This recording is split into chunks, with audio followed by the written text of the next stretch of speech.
Hello दोस्तों, स्वागत है आप सभी का आपके अपने यूट्यूब चैनल आत्मनिर्भर क्लासेज में। दोस्तों हम 8th क्लास मैथ्स यहाँ पे पढ़ रहे हैं और 8th क्लास मैथ्स के लिए हमने जो है हमारा लेसन 1 यानी कि प्रश्नावली 1 परिमेय संख्या शुरू की हुई है, जिसमें दोस्तों हम पिछली वीडियोस तक हम 1.1 स्टार्ट कर चुके थे और 1.1 का हम पहला क्वेश्चन भी कर चुके थे। दोस्तों पहले क्वेश्चन का जो दूसरा पार्ट है वो मैंने आप सभी को होमवर्क में दिया था।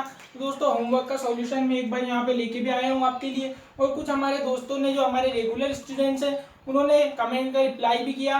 दोस्तों उनका आंसर बिल्कुल करेक्ट था। मैं अगर उनका नाम अगर आपको बताना चाहूँ तो एक हमारे स्टूडेंट अगम सिंह और एक जो थे अभिजीत शर्मा, उनका कमेंट आया दोस्तों, बहुत अच्छा लगा। आगे भी आप इसी प्रकार से अपना कमेंट करते रहिए, होमवर्क करते रहिए और पढ़ते रहिए। तो दोस्तों यहाँ पे हम देख लेते हैं, मैं एक बार आपको समझा देता हूँ। जैसा कि मैंने आपको बताया था बोर्ड मास के रूल के अकॉर्डिंग सबसे पहले मल्टीप्लाई किया जाता है। तो दोस्तों हमने इन दोनों का पहले मल्टीप्लाई किया, तो यहाँ से मल्टीप्लाई करने पे हमें -6/35 यानी कि 7×5 35 प्राप्त हुआ। उसके बाद दोस्तों जब हमने यहाँ पे मल्टीप्लाई किया तो 3 एकम 3 और 6 दूना 12 प्राप्त हुआ। फिर जो प्लस लगा था प्लस, जब यहाँ पे मल्टीप्लाई किया तो 2 एकम 2 और 14 पंजे आप जानते हैं कितना प्राप्त होगा, 70 प्राप्त होगा। उसके बाद दोस्तों -6/35, चूंकि ये कट नहीं रहा था तो इसको हमने एज इट इज लिखा। ये कट रहा था यहाँ से इस प्रकार से, 3 एकम 3 और 3 चौक 12, यहाँ पे ये भी कटेगा 2 एकम 2 और 2 से आप जब 70 को काटोगे तो आपके पास 35 आएगा। तो दोस्तों यहाँ पे हमने देखा -6/35 माइनस का 1/4 और प्लस का 1/35। तो दोस्तों हमने देखा कि 35 और 35 जो है इनके हर समान है, तो हमने इनको एक साथ लिखा। चूंकि हर समान होते हैं तो जोड़ने में आसानी होती है। तो दोस्तों और हमने -1/4 को पीछे लिखा। उसके बाद हम देखेंगे कि हर समान है तो हर तो एज इट इज यहाँ पे लिख दिया। तो -6 और +1 को जब आप जोड़ोगे तो कितना आएगा, क्योंकि माइनस का 6 है और प्लस का 1 है तो माइनस का 5 आपके पास बचता है। तो दोस्तों यहाँ से हमने देखा कि -5/35 और यहाँ से आपने उतारा तो माइनस का 1/4। उसके बाद हमने इसको एलसीएम लेके सॉल्व किया। एलसीएम लेना आप सभी जानते होंगे, तो आपके पास -55/140 और लास्ट में आंसर जो आया -11/28। दोस्तों आपके करने का तरीका अलग भी हो सकता है आपने इसको यहीं पे काट लिया हो, 5 एकम 5 और 5 7 35, उसके बाद सोल्व किया हो यानी कि -1/7 और -1/4 को। तो दोस्तों उससे कोई फर्क नहीं पड़ता, आंसर जो है हमको लास्ट में -11/28 ही प्राप्त होने वाला है। इसके बाद दोस्तों ये होमवर्क के क्वेश्चन, और आज हम आगे बढ़ते हैं तो हम देख रहे हैं हमारा क्वेश्चन नंबर 2। तो देखिए दोस्तों आपका जो क्वेश्चन नंबर 2 दिया हुआ है, क्वेश्चन नंबर 2 में आपको बताना है कि निम्नलिखित संख्याओं के योज्य प्रतिलोम लिखिए। क्या बताना है हमें, क्वेश्चन नंबर जो 2 है आपका, निम्नलिखित संख्याओं के योज्य प्रतिलोम लिखिए। क्या बताने हैं आपको, योज्य प्रतिलोम बताने हैं। योज्य प्रतिलोम मैं आपको बहुत अच्छी तरीके से पहले ही समझा चुका हूं। जिसने सारी क्लासें अटेंड की है नियमितता के साथ, तो वो बहुत अच्छे से जानता होगा और बहुत ही आसानी से इस प्रश्न को हल भी कर सकता है। एक बार और मैं आपको बता देता हूं दोस्तों, योज्य प्रतिलोम जो होता है, जैसे कि हमारे पहला जो क्वेश्चन दिया हुआ है योज्य प्रतिलोम के लिए, ये आपको दिया हुआ है 2/8। तो दोस्तों योज्य प्रतिलोम होता क्या है, देखिए दोस्तों योज्य प्रतिलोम निकालने के लिए हम क्या करते हैं, मैंने आपको बताया कि योज्य तत्समक को हम देखते हैं। किसको देखते हैं हम, योज्य तत्समक को। तो आपको मैंने बताया था अच्छी तरीके से कि योज्य तत्समक होता है वो क्या होता है, 0 होता है, यानी कि जिसको जोड़ने से, जिसका योग करने से संख्या में कोई फर्क नहीं पड़े, यानी कि उसका जो शुद्ध मान है वो वैसा का वैसा ही रहे। यानी कि अगर मैं आपसे पूछूं कि 5 में आप क्या जोड़ोगे कि आपको फिर से क्या प्राप्त हो जाए, 5 प्राप्त हो जाए, तो आप कहोगे कि सर हम 0 को ऐड करेंगे तो हमें फिर से क्या प्राप्त हो जाएगा, 5 प्राप्त हो जाएगा।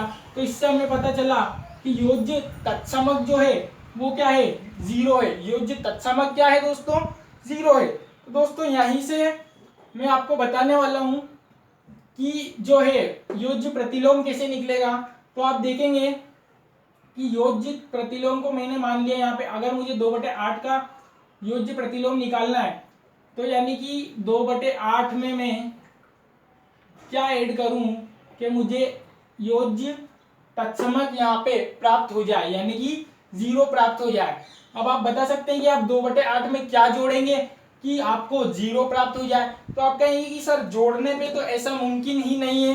तो आपका कहना बिल्कुल सही है दोस्तों, जोड़ने पे ऐसा मुमकिन नहीं है। लेकिन मैं आपसे फिर से कहना चाहूँगा, जैसा कि मैंने आपको पहले भी बताया था, कि अगर आप प्लस के 1 से अगर 0 पे जाना चाहते हैं तो आपको क्या करना पड़ेगा, प्लस के 1 में से 1 को माइनस करना पड़ेगा, यानी कि घटाना पड़ेगा।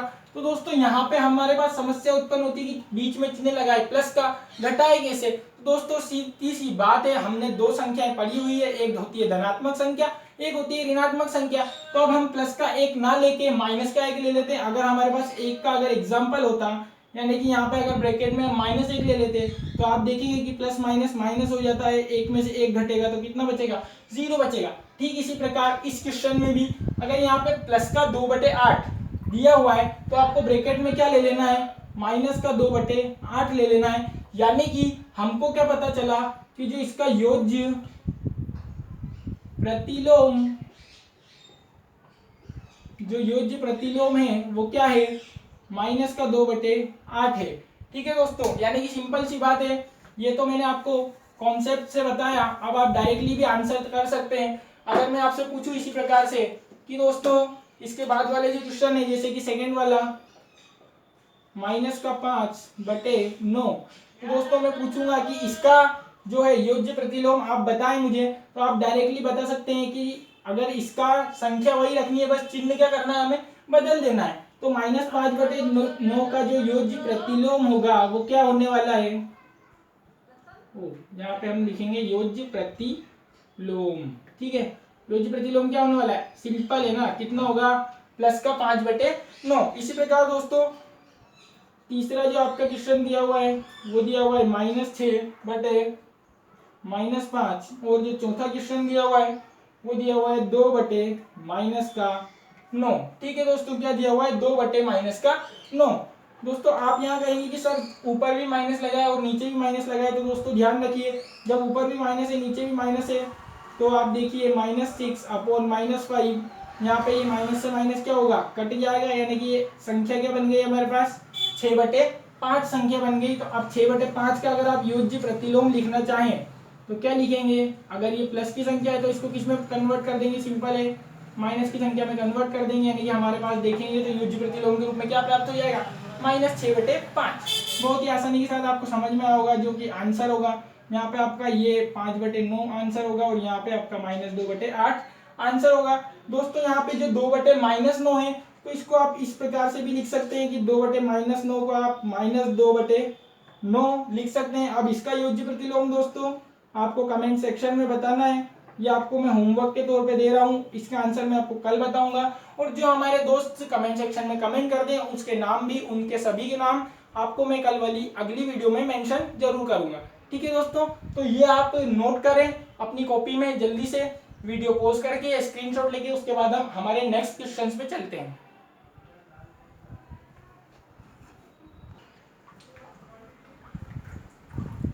हाँ तो दोस्तों आपने उसको नोट किया होगा, उसके बाद हम चलते हैं अगले क्वेश्चन पे। तो हम देखेंगे क्वेश्चन नंबर 3। तो दोस्तों क्वेश्चन नंबर 3 में आपको दिया गया है कि x बराबर 11/15